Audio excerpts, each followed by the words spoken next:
One of the attitudes that ego always takes or adopts with regards to spiritual transformation is, what's the point of this? I can't go on. I don't feel like going on. This process is destroying me, etc., etc., etc. Which it's supposed to do. It is a self-destructive process. You're constantly choosing against what you think are your own best interests and walking into moments of unknowing, moments of openness and vulnerability, and the ongoing necessity to confront your own denial. To ego is the opposite of everything it tells you that you need to be doing in life. And I love Krishnamurti's, Jiddu Krishnamurti's little quote that said, enlightenment is either for the very, very brave or the very, very stupid. And I think in that regard, initially anyway, in the early days, I sort of saw myself as a bit of both. I didn't particularly see myself as brave, and I didn't particularly see myself as completely stupid, but I came to realise that I wasn't as smart as I thought I was. In fact, I was totally stupid. The decision for separation was a totally stupid decision. And not that I have any regret or anything, because that doesn't serve anyone to be regretful of anything, but it's like, all right, that was a dumb decision, so now let's make better ones, you know, let's make a better decision reflected throughout our relationships. And you have to remember that the ego would rather have you kill yourself, right? This is a journey into fear, in case you, and this is a funny thing that happens, okay? So because, and predominantly in the Western world, right, if you're brought up a Hindu or something, you're not as gullible as we are here in the West, but if you're brought up in the Western world, the mystical and fabulous aura that seems to surround the nature of what we think spiritual is can lead us on this incredible roundabout, this merry-go-round of a whole load of goop that just builds up this false facade, this false idea about what we think it is to be spiritual. And of course, spirituality is bringing oneself into account to truth, right? Holding oneself accountable to truth as the highest principle, which is unconditional love, right? As the highest principle for human living and human experience. And the attainment of Christ's vision, or Buddha consciousness, or Krishna consciousness, it's not for everybody. Like Jesus said, 2 in 10,000 will hear this. And I know for a fact that a lot of people that listen to my videos and watch my videos and stuff, I know, and my teacher Ted used to talk about this a lot, and it's hard to get through the fog. Okay, everybody has this kind of mind fog where they nod and smile and absolutely are convinced they understand what's being said. And I can tell you this is a journey into fear. I can tell you to your face. But somewhere it doesn't register. Right? So, and I've noticed a very strange, well, not very strange, but I mean, everything's strange when you look at the whole spectrum of life on Earth, but I've noticed a kind of an anomaly or a phenomena and this is to do with a particular phase of my own transformation that I've been going through, or have recently gone through. I think I've recently gone through it. I haven't had any romantic interest for about 4 or 5 years now, but when I realized at a certain point that I was being presented with the opportunity, right, universally presented with the opportunity to release my traditional ideas of what I thought a relationship should look like with a woman, as a one-to-one kind of monogamous, or maybe not monogamous, or whatever, but a physical relationship. I deferred all my decision making, as I always do with everything, to the Holy Spirit, right, regarding whatever might ensue in the coming months, years, whatever it was going to take me.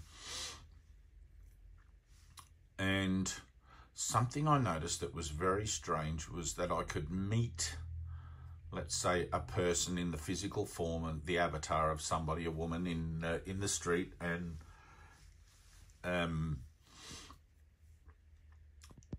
let's say, how would I put this? Let's say they, and I don't want to sound offensive or anything here, but let's say that they were just a very plain looking person. All of a sudden, it's as if there was a gloss, a veil, something else would go across, and I would actually notice my consciousness. It was like, you know, in the old days of the internet, when things had to buffer, you'd be watching a movie and then it would have to buffer. I would notice that my consciousness would kind of buffer, and all of a sudden my impressions of the person would be remarkably different. And the shift in consciousness between where I might have perceived the person as playing to somehow being attractive or whatever, which I think is probably something to do with the evolutionary need to procreate and whatever. It's like beer goggles. If you guys know the expression of beer goggles, when you have a few drinks at night, the opposite sex always looks somewhat more attractive. We have that saying in Australia, I don't know. But I noticed that in my own experiences, and I noticed it consciously. And I became very aware of the fact that the people that I would meet, the women that I would meet, were projected onto, let's say, by my ego. So that I would see what I wanted to see and wouldn't see what I thought I should see, rather than what was actually there. And it's the same with everything. If you can imagine the whole world as a blank slate, you've got mountains and trees and people and cars and buildings and all that sort of thing. Well, the real world has none of that, but the real world through Christ's vision has none of that. But the temporal world, in an attempt to keep you enamored with it and keep you attracted to it, presents the opportunity or the possibility, and it exists in potential, for you to overlay a false impression upon it. And you'll notice that with everything. If you buy, let's say, if you buy a car, you want a particular car, and this may not be a good analogy, but if you wanted a particular sports car, let's say, and you found one, it was a very rare car, you found one in a car yard somewhere, but it wasn't in great condition, you can kind of convince yourself that it's in better condition than it is, and that you want to buy it because of your underlying desire for that particular kind of car, and knowing that it's rare. And then later on down the track, of course, you sort of bemoan your choices, and why did I buy this old bomb? But that's the nature of relationships with everything here. People, possessions, everything. Even the world. Because fundamentally, we're here to learn a lesson. We're here to learn the letting go of self-perception and self-aggrandizing and all of those sorts of things by being validated by our external circumstances. And we're learning to accept things as they are. But when you pursue a non-linear process in your thinking, which your mind is perfectly capable of doing all by itself, until you're sufficiently trained, until you've trained yourself sufficiently not to listen to your own mind chatter, you'll still be very much addicted to it, and have this sort of subconscious tendency to fall into the fog of listening to it without really realizing you're listening to it. You'll just suddenly have these moments of slapping your forehead and going, oh my God, I did that again, or I'm making the same mistakes again, and you'll realize that you're not really focusing, you're not really conscious on what's actually going on in the moments when your decision making opportunities for decision making is being presented to you, which is why mind training has to be overlearned to be learned. So don't be surprised when you when you start a process of letting go of being dependent on your own ego, being dependent on temporal association and all of those thoughts that you think can get you something. If your ego starts to kick up a stink, right? Your ego has a self-preservation mechanism, and at its nth degree, at its greatest capacity, it would have you destroy your body, kill yourself, in order that you reincarnate again, and then it gets to taunt you all over again. Okay, so you have to understand really that enlightenment and the pursuit of enlightenment, it's not about having a better life in the world. It's a personal sacrifice, and you're doing it for the greater good, and you put yourself through the incredible trauma, and it is like trauma. You put yourself through the incredible trauma of self-forgiveness in order to make it better for those and easier for those who come after you, as well as improving your own life eventually. But it takes a good, I think it was U.G. Krishnamurti that said it takes 10 years before you start to really notice the benefits of pursuing self-denial. And I know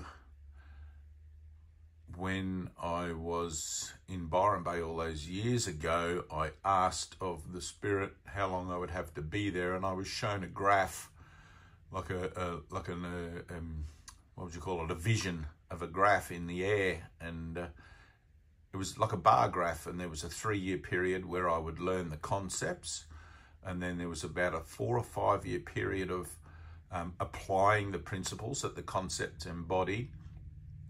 And then there was this kind of green section where there was a sense of accomplishment, you know, but the whole graph went for 25 years or 26 years. And 26 years for me is up this year. So that was the end of the graph. I don't know, but that was mind training, you know, so it takes as long as it takes. I mean, if you're born into a Buddhist tradition, you would probably be told something that it takes you 14 lifetimes to attain enlightenment. But fuck that. So I would much prefer to get it done quickly and out of the way, and go through the maelstrom of self-denial as quickly as possible, because it's not pleasant. It's not pleasant at all. It's a psychological nightmare. So if you're picking this book up thinking that it's going to help you have a better life in the world, it'll be an interesting coffee table accoutrement, you know, you can talk to people about it, you've probably got the wrong idea about it. You know, Jesus said in the New Testament, 2 in 10,000 people will hear this. And you can't hear it if you have other preconceived ideas about what you think spirituality is, or being spiritual is, or all of that sort of stuff. Because everything gets stripped away, including those ideas. Everything has to go. And you find yourself like an empty vessel. Right? You start from scratch. But if you have investment in the world, and if you have, you know, your mind's not open to change and things like that, you're going to find this incredibly difficult going. And you're probably going to want to throw the book away, like I did many times at the beginning. I think I threw it away 3 times. I didn't want to believe it, I didn't want to hear it, and I didn't want to go through the process, but I forced myself to, because the books were expensive, and I knew I had to keep buying another book because I knew I had to go through it. There was just something in me that kept me stuck to it, you know. So anyway, you don't hear it until you hear it, and you don't really, you know, until you have your first shift in consciousness properly, a profound shift, it's not going to make a great deal of sense why you would want to do this. People don't just wake up in the morning and think, right, I think I'll pursue enlightenment today and ruin my life.